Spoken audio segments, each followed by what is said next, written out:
everyone. Welcome back to Pedal and Ash. I'm your learner, Glithy. And it's been a while. So I had a rough two two weeks, and I managed to do my stuff, but because I was so busy, something had to go on the wayside, and I decided that it would be these videos. And so that's why I've been missing. And so I want to talk about it a little bit, like usual. And then in this video, we'll divide it into two parts. So the first part, we'll talk about Japanese, and the second part, we'll talk about exercising. So let's get into it. So let's see. The last 2 weeks, I want to make sure it's 2 weeks because I have been all over the place. Yeah. So the last 2 weeks were a little bit rough because I was doing a lot of things. So one of those things was, I think I say this all the time now. I live in Tokyo, and I had a lot of business trips to Osaka, and not just any type of business trips. 1 day business trips, which, yeah, super rough. So my entire day was taken up pretty much by going to Osaka, working, and coming home. And I did this about 2 or 3 days each week, and my old lady bones couldn't handle it. But for that, like I said, I do my stuff pretty early in the morning, and so on those days, I would still get up, do Boon Pro, do Migaku, do some listening or some reading, and in that, I did reach a like little milestone. I finished all of Boon Pro level in 4 grammar, so that review is finished, and then uh, I spent a week of review, and then this week, well,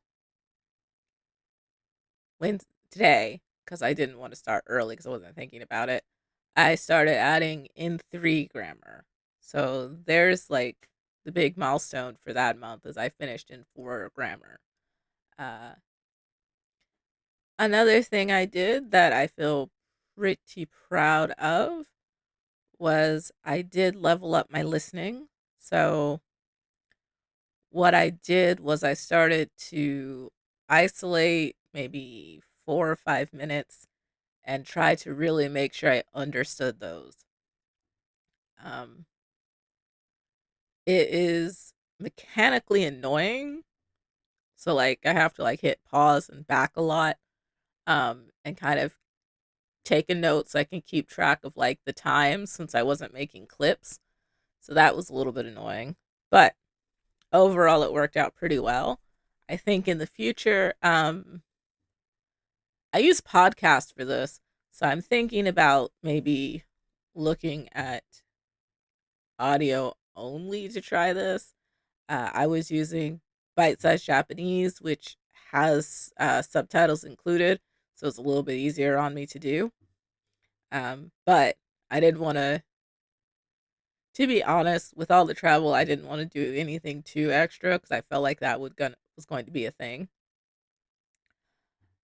But looking over it, I think everything went pretty successful. Um, and by successful, what I mean is that I think my Japanese went well last month. So June is finished. It is now July. Uh, I achieved one of my milestones.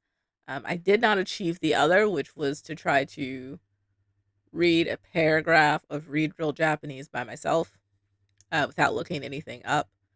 That's mostly because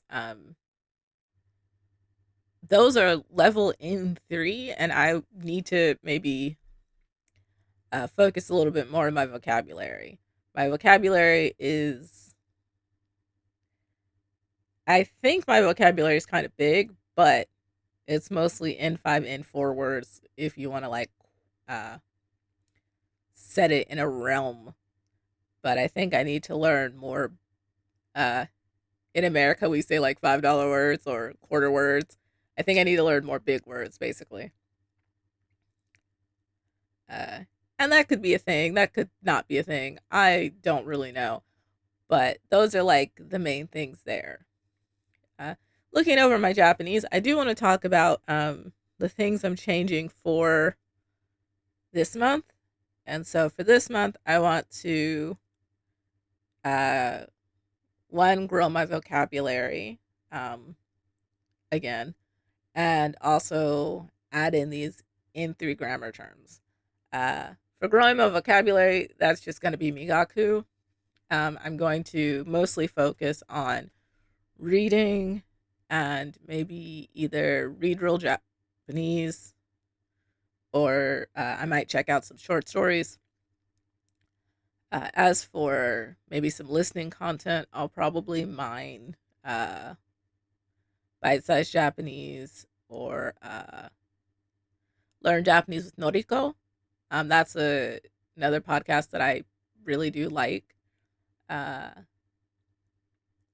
Mostly because I feel like they're kind of in the middle. Well, I'm kind of in the middle of what I want to sound like when I speak Japanese. Um, Layla is younger than me and Noriko is older than me. And I know that seems like a weird thing to distinguish, but in Japanese, I'll be honest, yeah, it might be nice for me to understand Gen Z slang, but I don't need to speak it. But I also don't want to like use Japanese slang that is like, I don't know, 80 years old or something crazy like that.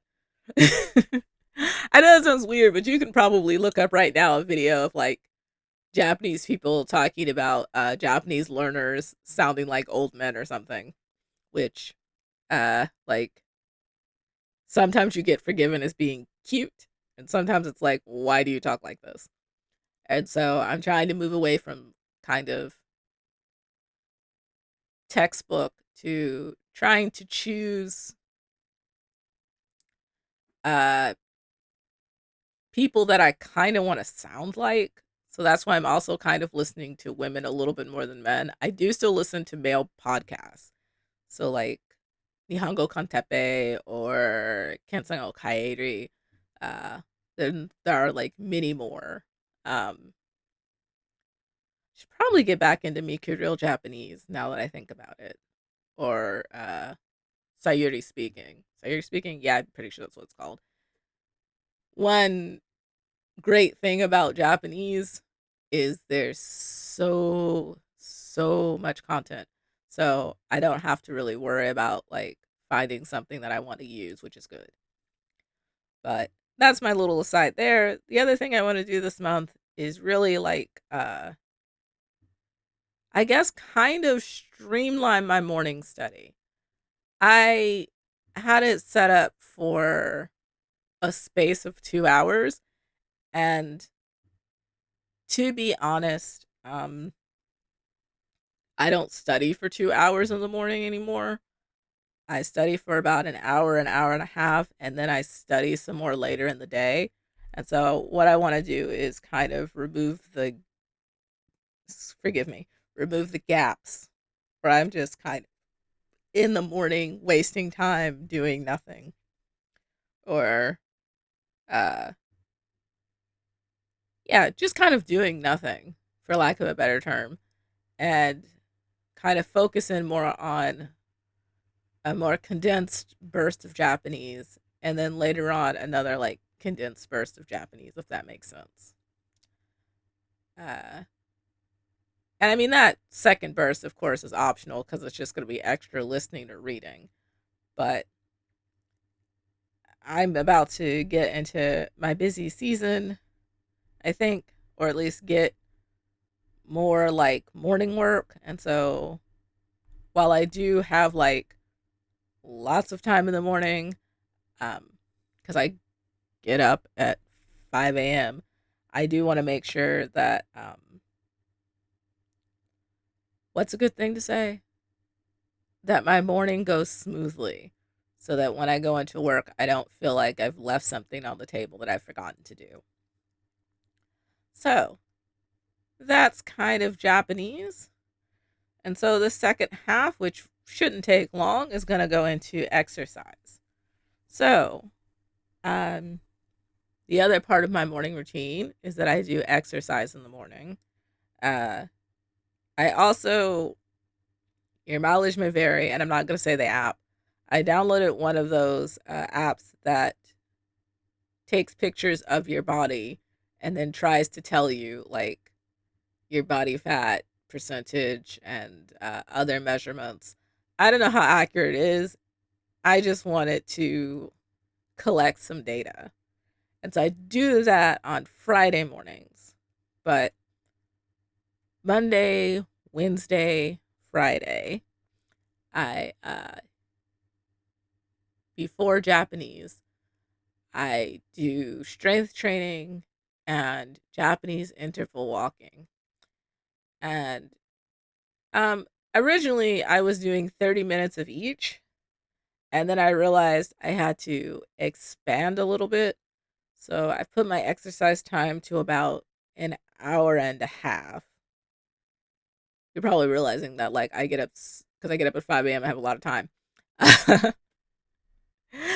And in that hour and a half, I don't think I take up all of it yet, but um for strength training, I since I exercise at home and I don't have like a super advanced like kit of like all of the dumbbells and all of the resistance bands you could possibly like have, I had to increase my reps. So I went from kind of 30 minutes of strength training to a little bit around like 35 minutes. Uh Sometimes 40 minutes just to get everything that I wanted to do done. And I don't think that's necessarily a problem as long as right I schedule my time so it doesn't cut into Japanese. Then after that I do the Japanese, well, I keep adding that and I really don't know if you need to call it that, but interval walking. And for a while I was doing 30, then I went to the full kind of 33 minutes because you should do 5 rounds of high and then a warm up and a cool down sort of kind of thing situation. But I was thinking about um, adding another day, and I changed my mind and decided to just add an extra set of brisk walking, slow walking to my 5 days instead of adding an extra walking day. So I do that both after my exercise and uh, on Thursday and Sunday. So my rest days are Tuesday and Saturday, and I guard Tuesday pretty, pretty, I guess zealously might be the better word, just because that's my like full rest day. Saturday is active rest, so going out and to Tokyo and like doing a bunch of walking is okay on Saturday, but on Tuesday I try not to do that. So that's kind of the basics of my exercise.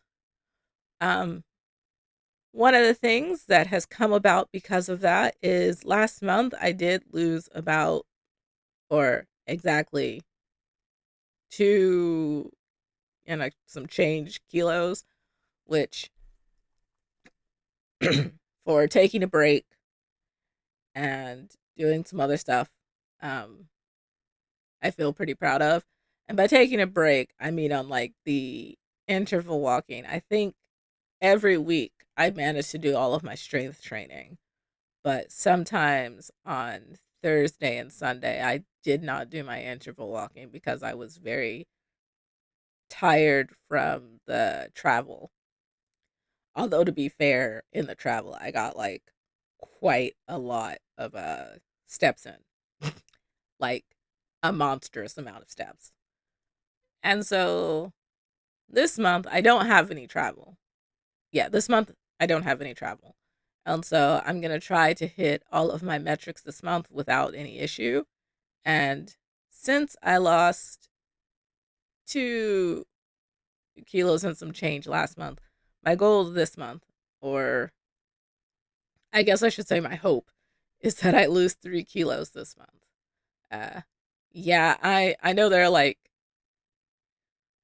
lose, I don't know, a bunch in like a month. If like, I don't know, I think it's like lose 60 pounds in a month. I'm not going for that, to be honest. Uh, Slow and steady wins the race, right? And then lastly on the health note is I dabbled a little bit in meal replacement shakes, which I feel looking back on it probably didn't need to do. Uh but I wanted to try them just because I was so busy. And I am going to use them. Uh Once again, I'm not going to devil into like which one I'm using unless like some random person gets this far and asks me about it. But mostly I'm using them because Tokyo summer is so hot and like I start to feel like I don't want to eat. And so I'm using meal replacement and I might add ice cream in them, which I know sounds like counterintuitive, but I'm not eating them to cut down my calories. I think I keep my calories pretty well in line. I'm doing it to make sure that I hit my calories and my macros and all of that good stuff because when it's hot, I just really don't feel like eating and I'm worried about under eating. So I think that is the main thing for like my fitness journey is yeah, I'm talked about for both Japanese and exercise my last month, my adjustments and things like that. So I think that looks pretty good. So if you made it this far, thank you so much for watching, and I will see you next week.